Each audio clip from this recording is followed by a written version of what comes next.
نوجوان بھائیوں اور عفت ماں اور بہنوں، السلام علیکم ورحمۃ اللہ وبرکاتہ۔ اللہ رب العزت کو وہ بندہ پسند ہے جو ہمان اللہ رب العزت کو خوش کرنے میں لگا رہتا۔ زندگی جو ہم آپ کو ملی ہوئی ہے بہت مختصر، بچپن اور جوانی اور بڑھاپا، بیچ میں بھی اللہ رب العزت کی طرف سے بلاوا آ سکتا ہے۔ اللہ رب العزت کو وہ اعمال پسند ہے جو اللہ رب العزت کو خوش کرنے کی نیت سے اور محنت اور مشقت کے ساتھ کیے جائیں۔ اللہ رب العزت کے لیے قربانیاں پیش کی جائیں، وقت کی قربانی ہے، صلاحیتوں کی قربانی ہے، مال کی قربانی ہے، اور جب وقت پڑے تو جان کی قربانی ہے۔ جو اپنی زندگیوں میں اللہ رب العزت کی بارگاہ میں قربانیاں پیش کرتے ہیں، ان کا مقام اللہ رب العزت کے ہاں بہت بلند ہے۔ آدمی محض رخصتوں پر عمل کر لے اور ایک عام مسلمان کی طرح زندگی گزارے، نماز روزہ کر لے، کھا پی لے اور صوم و صلات کا پابند اس دنیا سے چلا جائے، یہ بھی قابل تعریف بات ہے۔ لیکن کہا نہیں، تمہارے جو اوقات ہیں اللہ رب العزت کو خوش کرنے اور اللہ رب العزت کی بارگاہ میں قربانیاں پیش کرنے میں لگنا چاہیے۔ تمہاری جو صلاحیتیں ہیں وہ دنیا حاصل کرنے میں ضرور لگے، لیکن ان صلاحیتوں کے ذریعے اللہ رب العزت کی خوشنودی اور اس کے دین کے غلبے کے سلسلے میں قربانیوں میں لگنا چاہیے۔ تمہارا مال اللہ رب العزت کے دین کے غلبے کے ذمہ لگنا چاہیے، اور تمہاری جان عزیز بہت قیمتی ہے، اور ہندوستان میں اس کا بظاہر ابھی موقع نظر نہیں آتا، لیکن تمہارے دل کی رگوں کی گہرائیوں میں یہ جذبہ ہونا چاہیے کہ جان اللہ رب العزت کی دی ہوئی ہے، اور ہمیں تیار رہنا چاہیے کہ اللہ رب العزت کے راستے میں جب موقع آ جائے تو جان عزیز کو اللہ رب العزت کی بارگاہ میں دے کر کے اجر عظیم کی خواہش کرنا چاہیے۔ یاد رکھیے کہ بندہ قربانی اسی شکل میں دیتا ہے جب جس کے راستے میں قربانی دے رہا ہو اس سے ٹوٹ کر کے وہ محبت کرے۔ بندے مومن سے یہ بات کہی گئی ہے کہ والذین آمنوا اشد حبا للہ، جو اللہ رب العزت پر ایمان رکھتے ہیں وہ سب سے زیادہ اللہ تعالیٰ سے محبت کرتے ہیں۔ آدمی جس سے محبت کرتا ہے اس کے راستے میں قربانیاں دیتا ہے۔ میرا محبوب میرے اعمال سے، میری قربانیوں سے، میری جو عظیمتیں ہیں اس سے خوش ہو جائے، تو اس بات کی ہمیشہ فکر ہونی چاہیے کہ ہمارا جو محبوب اعظم ہے اللہ رب العزت سے ہماری محبت بڑھتی جائے، اور اللہ رب العزت کے راستے میں ہم قربانیوں کے انمول تحفے پیش کرتے رہے۔ اس لیے فرمایا کہ تمہاری زندگی میں اچھائی اور برائی کا، محبت اور غضب کا اور نفرت کا جو معیار ہونا چاہیے وہ اللہ رب العزت کی محبت اور اس کی نفرت کا معیار ہونا چاہیے۔ من احب للہ وابغض للہ واعطى للہ ومنع للہ فقد استکمل الایمان، جس نے محبت کی تو اللہ رب العزت کی بنیاد۔ میں فلاں سے محبت کر رہا ہوں، فلاں کو چاہ رہا ہوں اس لیے کہ اللہ رب العزت اس سے محبت کو چاہ رہا ہے۔ میں کسی سے نفرت کر رہا ہوں اس لیے کہ اللہ رب العزت اس سے دور رہنے کی مجھے نصیحت فرما رہا ہے۔ اور بندہ بے نیاز ہو جائے پوری کائنات سے کہ میں پوری دنیا سے اس لیے خفا ہوں کہ اللہ رب العزت اس سے خوش ہو جائے، تو فرمایا کہ یہ چیز تمہاری زندگیوں کی معراج ہے۔ اور کہا گیا کہ یہ دنیا تو رنگین بنائی ہی گئی ہے، یہ تمہارے آل و اولاد، یہ تمہارے اعزا و اقربا، یہ تمہارے گھر، یہ تمہارے بزنس، یہ دنیا کی چکا چوند تم کو اپنی طرف کھینچتی ہے تاکہ تمہیں اللہ رب العزت کے ذکر سے غافل کر دے اور تمہیں اللہ رب العزت کی محبت سے غافل کر دے۔ لیکن یہ بات بتائی گئی کہ اگر تم اللہ رب العزت کے مقرب بندے بننا چاہتے ہو تو ان ساری چیزوں سے بے نیاز ہو کر کے اللہ رب العزت کی محبت کی طرف آ جاؤ۔ قل ان کان آباؤکم وابناؤکم واخوانکم وازواجکم وعشیرتکم واموال اقترفتموها وتجارة تخشون کسادها ومساجد ترضونها احب الیکم من اللہ ورسولہ وجہاد فی سبیلہ فتربصوا حتی یأتی اللہ بامرہ واللہ لا یہدی القوم الفاسقین۔ اے نبی صلی اللہ علیہ وسلم، صحابہ کرام کو کہہ دیجئے اور ان سے خطاب کے نتیجے میں یہ منافقین بھی سن لیں اور دیگر یہود و نصارہ بھی سن لیں کہ تمہارے باپ اور تمہارے بیٹے، تمہارے بھائی، تمہاری بیویاں اور تمہارے شوہر، تمہارا یہ خاندان، تمہارا وہ مال جس کو تم نے سید کر کے رکھا ہے، اور تمہاری وہ تجارت جس کی کساد بازاری کا تم کو خطرہ ہے، تمہارے وہ حویلیاں اور محلات اللہ تعالیٰ سے زیادہ محبوب ہے، نبی اکرم صلی اللہ علیہ وسلم کے زیادہ سے محبوب ہے، اللہ رب العزت کے راستے میں اسٹرگل اور جہاد سے زیادہ محبوب ہے، تو انتظار کرو کہ اللہ رب العزت کا عذاب آ جائے۔ اللہ رب العزت فاسق قوم کو ہدایت نہیں دیتا ہے۔ ہماری جو معیار ہونا چاہیے محبت کا اور نفرت کا، وہ اللہ رب العزت کی ذات گرامی ہونی چاہیے۔ اسی لیے ہمیں کوشش کرنا چاہیے کہ جو کچھ بھی ہمارے پاس ہے اس کے قربانی کی تحفے، اس کے سوغات اللہ رب العزت کی بارگاہ میں بھیجتے رہے، جس دن کچھ کام آنے والا نہیں ہے، نہ اولاد کام آنے والی ہے، نہ بیٹے کام آنے والے ہیں، نہ مال کام آنے والا ہے۔ یوم لا ينفع مال ولا بنون الا من اتى اللہ بقلب سلیم۔ تو ہمارے پاس جو اس وقت ہے وہ عظیم نعمت ہے۔ ہم چاہتے ہیں کہ اوقات کو استعمال کر کے کیسے روزی روٹی حاصل کرنے، مال کو کیسے بڑھا لیں، لیکن ہماری ذمہ داری یہ بھی ہونی چاہیے کہ ان اوقات کو ایسا ہم مینج کریں کہ ان اوقات میں قربانی کا تحفہ اللہ رب العزت کی بارگاہ میں ہم پیش کر سکیں۔ ہم دین سیکھیں، دین کے سیکھنے میں اوقات کو لگائیں، دوسروں کو دین پہنچانے میں اوقات کو لگائیں، کسی غریب، یتیم، لاچار، مجبور مستحقین کے پاس جا کر کے بیٹھیں، بندگان خدا کو اللہ رب العزت کے دین کی طرف لانے میں اپنے اوقات کو صرف کریں، اور یہ جو خلق خدا ہے اس کو اللہ رب العزت کے دین کے پیغام کو پہنچانے کے ساتھ ساتھ ان کے مسائل سے دلچسپی لینے میں اوقات صرف کریں۔ یہ وہ چیز ہے جس کو اللہ رب العزت بہت پسند فرماتا ہے۔ جب ہم کسی بھوکے کے پاس بیٹھتے ہیں اس کا سامان کرتے ہیں، اس کی بھوک کو دور کرنے کا، جب ہم پیاسے کے پاس بیٹھتے ہیں اس کی پیاس کو دور کرنے کا سامان کرتے ہیں، تو اللہ رب العزت اس ہمارے وقت کی جو قربانی ہے اس کی قدر فرماتا ہے اور کہتا ہے کہ میں قیامت میں بھی اس کا بدلہ تمہیں دوں گا، اور بظاہر اس مجلس میں حاضر ہوتا ہوں جہاں تم جا کر کے یہ کام کر رہے ہوتے ہو۔ ہمارے اوقات بہت ساری جگہوں پر گزر جاتے ہیں، ضائع ہو جاتے ہیں۔ اپنے اوقات کی ہمیں تنظیم کرنا چاہیے، اپنے اوپر اوقات کو خرچ کرنا کہ ہم اللہ کے بندے بن سکیں، والدین کے پاس بیٹھنا، بیوی بچوں کی تربیت کرنا، پڑوسیوں کے درمیان بیٹھنا، عام مسلمانوں کے مسائل سے دلچسپی رکھنا، اور بندگان خدا کے کام آنا اور ان تک اللہ تعالیٰ کا پیغام پہنچانا، یہ وقت کا بہترین استعمال ہے اور اللہ رب العزت سے خوش ہوتا ہے۔ دوسری چیز ہماری صلاحیتیں، اللہ رب العزت نے ہم تمام کو جو صلاحیتیں عنایت فرمائی ہیں وہ عظیم ہیں۔ کہا جاتا ہے کہ ہم میں نہ جانے کیا کیا صلاحیتیں، اللہ رب العزت نے زبان کو سیکھنے کی صلاحیت ہمیں عنایت فرمائی ہے۔ بہت سارے لوگ ایسے ہیں اس دنیا میں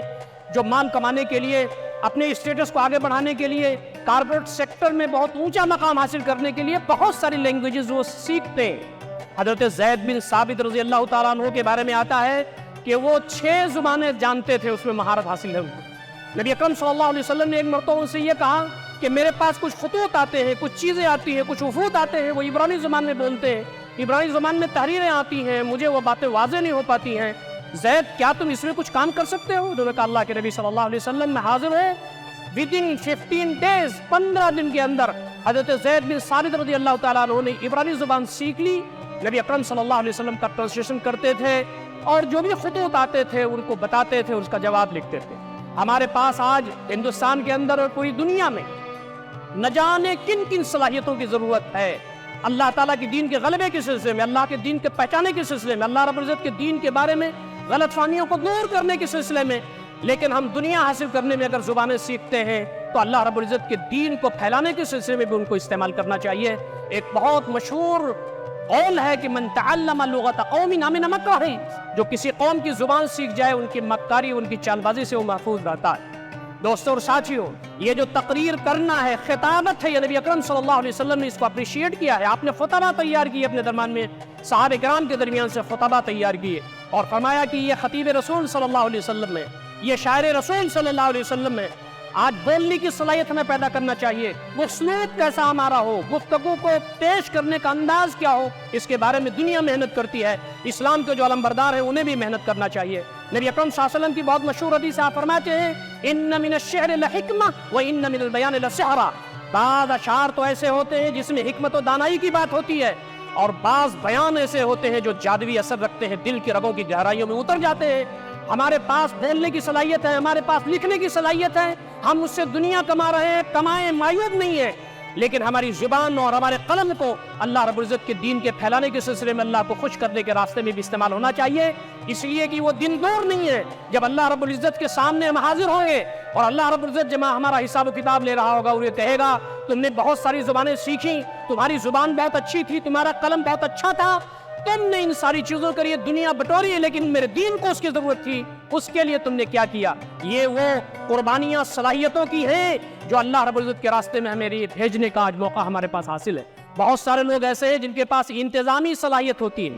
ایڈمنسٹریٹو کوالٹیز اور ایبلٹیز ان کے اندر ہوتی ہیں، وہ معاملات کو بہت اچھے طریقے سے مینج کر سکتے ہیں، یہ صلاحیت بھی دین اسلام کو ضروری ہے۔ آج نہ جانے کتنی صلاحیتیں ہیں جو منہ کھولے کھڑی ہیں کہ آئیں اسلام کے علمبردار امت مسلمہ کے فرزند آئیں، اس کو سیکھیں، اور اس کے ذریعے اللہ رب العزت کے دین کے سلسلے میں جو غلط فہمی آ رہی ہے یا اللہ رب العزت کا پیغام جو پوری طریقے سے عام نہیں ہو پا رہا ہے، اس کو پھیلانے میں اپنا رول ادا کریں۔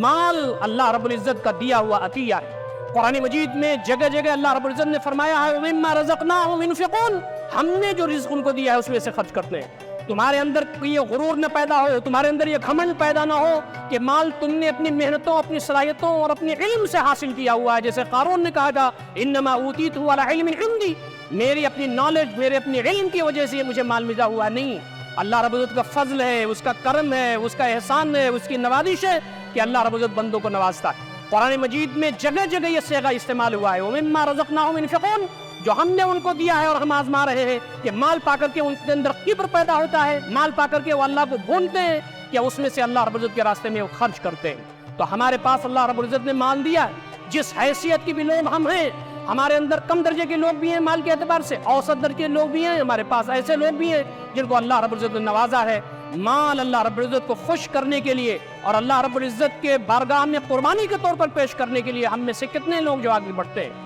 فرمایا گیا لن تنالوا البر حتى تنفقوا مما تحبون، تم بھلائی پا نہیں سکتے، جنت پا نہیں سکتے، اللہ کی خوشنودی پا نہیں سکتے یہاں تک کہ محبوب ترین چیز تم اللہ رب العزت کی بارگاہ میں خرچ نہ کرتے ہو۔ دوستو اور ساتھیو، نبی اکرم صلی اللہ علیہ وسلم کا جو رویہ تھا، صحابہ کرام کی جو روش تھی، اسلاف کا جو شیوا تھا، اس کو اپنے سامنے ہم کو رکھنا چاہیے۔ یہ مال و اسباب جو کچھ بھی ہم بنا رہے ہیں، جو محلات ہم خرید رہے ہیں، جو جائیدادیں ہم بنا رہے ہیں، یہ کوئی معمولی بات نہیں ہے، بلکہ اس کے ساتھ ساتھ یہ ہونا چاہیے کہ جن بچوں کو ہم ہینڈ اوور کر رہے ہیں، جو ہمارے وارث ہیں دنیا میں، ان کو اللہ والا بنائیں، اور ایسے لوگ ہیں جو مرنے کے بعد ان زمینوں سے فائدہ اٹھائیں، صدقہ جاریہ بنے، ہماری قبر پر جا کر کے فاتحہ پڑھیں، ہم کو اپنے تہجد میں یاد رکھیں۔ ہم لوگ اپنے بچوں کے لیے اتنے پریشان رہتے ہیں کہ ان کے لیے پوری جائیداد بناتے ہوئے قبروں میں ہم چلے جاتے ہیں، اور اللہ رب العزت کے یہاں جب بندہ جاتا ہے تو اسے احساس ہوتا ہے کہ کاش میں اپنے ہاتھ سے کچھ وقف کر دیا ہوتا، کچھ اپنے ہاتھ سے میں نے خرچ کر دیا ہوتا۔ اور یہ بچے جن کے بارے میں اپنی زندگی ہم برباد کرتے ہیں، مرنے کے بعد بہت خوش قسمت لوگ ایسے ہوں گے کہ ان کی اولاد ان کے لیے دعا کرے، ان کی قبر پر جائے، 2 4 6 مہینے سال بھر میں سب بھول جاتے ہیں۔ یہ دنیا کا معاملہ ہے۔ بندے مومن وہ ہے جو مال آئے اس کے پاس روزانہ کی اپنی انکم میں سے خرچ کرے اور بڑے بڑے پروجیکٹس میں شیئر کرنے کا اور اس میں حصہ لینے کی سوچے۔ نبی اکرم صلی اللہ علیہ وسلم تشریف فرمائیں، ایک صحابی آتے ہیں، ان کا نام ابو الدحداء رضی اللہ تعالیٰ عنہ ہے۔ وہ کہتے ہیں اللہ کے نبی صلی اللہ علیہ وسلم ایک آیت اتری ہے قرآن میں جس میں اللہ رب العزت نے قرض کی بات کہی ہے، من ذا الذی یقرض اللہ قرضا حسنا فیضاعف له اضعافا کثیرا، کون ہے جو اللہ رب العزت کو قرض دے گا اور اللہ رب العزت اس قرض کو قرض حسن کے طور پر لے گا اور اس کو کتنا ملٹیپلائی کرے گا، تم کو اس کا اندازہ نہیں ہے۔ صحابی رسول نے کہا اللہ کے نبی صلی اللہ علیہ وسلم کیا یہ آیت آپ پہ اتری ہے، اس کا مفہوم یہ ہے کہ اللہ تعالیٰ کو قرض دیا جاتا ہے؟ کہا ہاں۔ تو کہا کہ اللہ کے نبی صلی اللہ علیہ وسلم میں آپ کی بارگاہ میں اللہ رب العزت کے لیے یہ اپنا جو باغ ہے، نخلستان ہے، اس کو پیش کرتا ہوں۔ ان میں ان کی بیوی بھی رہتی تھی، چھوٹے چھوٹے بچے بھی ان کے تھے۔ راوی بیان کرتے ہیں کہ وہ اپنے باغ میں گھستے نہیں، اپنی بیوی کو دور سے بلاتے ہیں اور کہتے ہیں یہ باغ جو ہمارے پاس انمول تحفہ تھا اس دنیا میں نے اس کو اس دن کے لیے اللہ رب العزت کی بارگاہ میں دے دیا ہے جس دن ہمیں وہ بہت سارے باغات سے نوازے گا، تم نکل آؤ اس باغ سے۔ بہت دیر کے بعد جب آواز پہنچی تو بیوی اپنے بچوں کے ساتھ اس میں سے باہر نکلی، اور جب ان کے سامنے یہ معاملہ آیا کہ صحابی رسول نے تو اللہ رب العزت کو قرض دے دیا ہے یہ باغ، تو انہوں نے کہا کہ میرے شوہر نامدار، آپ کا یہ عمل آپ کو مبارک ہو، ہمیں قوی امید ہے کہ اللہ رب العزت کے یہاں بہترین باغات سے ہم کو نوازا جائے گا۔ جہاں ہمارا مرد تیار ہو اللہ کے راستے میں انفاق کرنے کا، وہاں اس کی بیوی پیچھے سے سپورٹ کرنے والی ہو، بچے اس کو حوصلہ دینے والے ہو، ایک ماحول ایسا بننے والا ہو کہ اللہ رب العزت کے دین کے لیے ہم محنت کرنے والے ہیں۔ یہ دنیا پارٹ ٹائم بینگ ہے، ہمیں اللہ رب العزت کی جنت کی طرف جانا ہے۔ یہ دنیا تو ایسے شجر سایہ دار ہے جس کے نیچے ایک مسافر تھوڑے دیر کے لیے آرام کرنے کے لیے لیٹ گیا ہے۔ ما انا فی الدنیا الا کراکب استظل تحت شجرۃ ثم راح وترکھا، میری مثال تو ایسی ہے اس دنیا میں جیسے ایک پیڑ کے نیچے تھوڑی دیر کے لیے ایک مسافر لیٹ جاتا ہے، بیٹھ جاتا ہے، پھر اٹھتا ہے، دامن چھاڑ کر کے گزر جاتا ہے۔ یہ دنیا ہمارے لیے خوشنما بنا کے پیش کی گئی ہے، ہم کو کوشش کرنا چاہیے کہ اس راستے میں آگے بڑھیں۔ بہت سارے لوگ ایسے ہوتے ہیں جن کے پاس مال و اسباب بہت کم ہوتے ہیں، لیکن دین و شریعت نے یہ کہا کہ مال کی جو کوانٹٹی ہے وہ نہیں دیکھی جاتی، تمہارے دل کے رگوں کے اندر جو کوالٹی ہے وہ دیکھی جاتی ہے۔ کوئی شخص بسا اوقات ایسا ہو سکتا ہے کہ اللہ کے راستے میں 10 روپیہ خرچ کرے، اور کوئی عرب پتی جو اللہ کے راستے میں 1 لاکھ خرچ کرے تو 1 لاکھ پر 10 روپیہ بھاری ہو جاتا ہے۔ نبی اکرم صلی اللہ علیہ وسلم کی کئی احادیث ہیں، آپ نے سمجھا کے بتایا کہ 1 درہم 1 لاکھ درہم پر بھاری ہو جاتا ہے۔ آدمی جس بھی استھتی میں ہو، جن حالات میں ہو، اس میں اللہ رب العزت کے راستے میں جو کچھ بھی خرچ کرتا ہے، اللہ رب العزت اس کے دل کی رگوں کی گہرائیوں میں جو اٹھنے والے وسوسے ہیں اس کو وہ دیکھتا ہے، اس کے جذبات کو وہ دیکھتا ہے۔ نبی اکرم صلی اللہ علیہ وسلم غزوہ تبوک کے موقع پر جب آپ نے اعلان کیا کہ پھل ابھی پکے نہیں ہیں، کرائسس کی صورتحال ہے، لوگوں کے پاس پیسے نہیں ہیں، جو کچھ بھی ہے لے کر کے تم آ جاؤ، حضرت ابوبکر کے واقعات، حضرت عمر رضی اللہ تعالیٰ عنہ، حضرت عثمان رضی اللہ تعالیٰ عنہ کے واقعات ہم سنتے ہیں۔ لیکن ایک صحابی رات میں جاتے ہیں اور آبپاشی کرتے ہیں، مزدوری کرتے ہیں، ان کے پاس مال نہیں تھا، اسباب نہیں تھے، گھر میں زیادہ کچھ نہیں تھا، لیکن جب انہوں نے سنا کہ اللہ کے نبی صلی اللہ علیہ وسلم کو اس وقت مال کی ضرورت ہے اور اللہ رب العزت آزمائش میں بندوں کو دیکھ رہا ہے کہ وہ کیا کر سکتے ہیں، تو رات میں جا کر کے انہوں نے آبپاشی کی، مزدوری کی، اور روایتوں میں آتا ہے کہ 1 سا کھجور ملی اور بعض روایتوں میں آتا ہے کہ 2 سا کھجور ملی۔ آ کر کے نبی اکرم صلی اللہ علیہ وسلم کی بارگاہ میں حاضر ہو گئے، کنارے کھڑے تھے، جھجک رہے تھے، مال تھوڑا تھا، نبی صلی اللہ علیہ وسلم کی بارگاہ میں پیش کیسے کریں، لیکن آپ کی نظر جب پڑی تو آپ نے کہا کہ فلاں کیا معاملہ ہے؟ تو اللہ تعالیٰ کے نبی صلی اللہ علیہ وسلم میں کوئی حیثیت والا آدمی نہیں ہوں، آپ کا جو حکم ہوا تو میری یہ مزدوری ہے جو میں آپ کی خدمت میں پیش کرنا چاہتا ہوں۔ آپ صلی اللہ علیہ وسلم کی آنکھوں میں آنسو تھے، آپ کھڑے ہو گئے، آپ نے 1 سا کھجور کو سارے ہی مال و اسباب پر بکھیر دیا اور کہا کہ اللہ رب العزت تمہاری نعمتیں دیکھتا ہے کہ اللہ کے راستے میں تم مال کس انداز سے خرچ کرتے ہو۔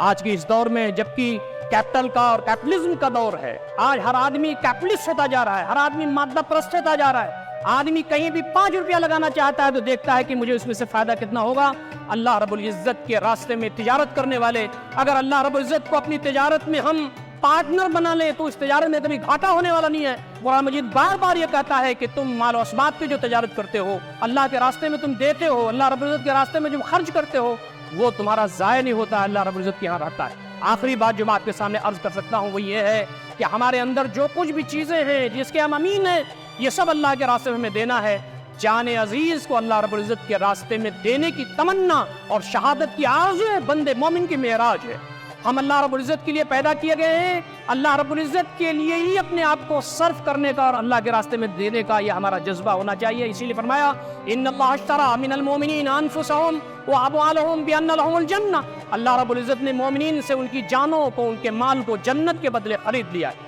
یہ ہمارا مال ہمارا نہیں ہے، یہ ہماری جان ہماری نہیں ہے۔ ہم اگر اس نے مال کو اور اپنی جان کو ویسے ہی لگاتے ہیں اور خرچ کرتے ہیں جیسے اللہ تعالیٰ چاہتا ہے تو ہمیں جنت ملے گی، لیکن اگر مسلمان ہونے کے باوجود بھی ہم مال ویسا نہیں خرچ کرتے، جان ویسے نہیں لگاتے اپنی جیسے اللہ اس کے رسول کو مطلوب ہے، تو جنت ملنے والی نہیں ہے۔ اسی لیے کہا گیا تمہاری زندگی ایسی ہونی چاہیے کہ پوری زندگی تمہارے اللہ رب العزت کے لیے ہو جائے۔ قل ان صلاتی و نسکی و محیا و مماتی للہ رب العالمین، کہہ دو کہ میری جو عبادتیں ہیں بدنی اور میری جسمانی اور مالی اور میرا مرنا اور جینا سب اللہ رب العزت کے لیے۔ تو وہ وقت دور نہیں ہے جب اللہ رب العزت کا جو دین ہے وہ اس پوری کائنات میں دوبارہ ویسے ہی غالب ہوگا جیسے نبی اکرم صلی اللہ علیہ وسلم نے غالب کر کے دکھایا تھا۔ آپ صلی اللہ علیہ وسلم کے پیشن گوئیاں ایک کے بعد سب پوری ہوتی چلی جا رہی ہیں۔ آپ نے فرمایا تھا قسم خدا کی اس زمین پر قیامت برپا نہیں ہو سکتی جب تک کہ میرے لائے ہوئے نظام کے مطابق اسلامی نظام اس زمین پر نہ آ جائے۔ اللہ تعالیٰ کا نظام ایسے ہی نہیں آ جاتا، اللہ رب العزت کا نظام اس کے انصار اللہ کے ذریعے آتا ہے، اس کے مددگار پیدا ہوتے ہیں۔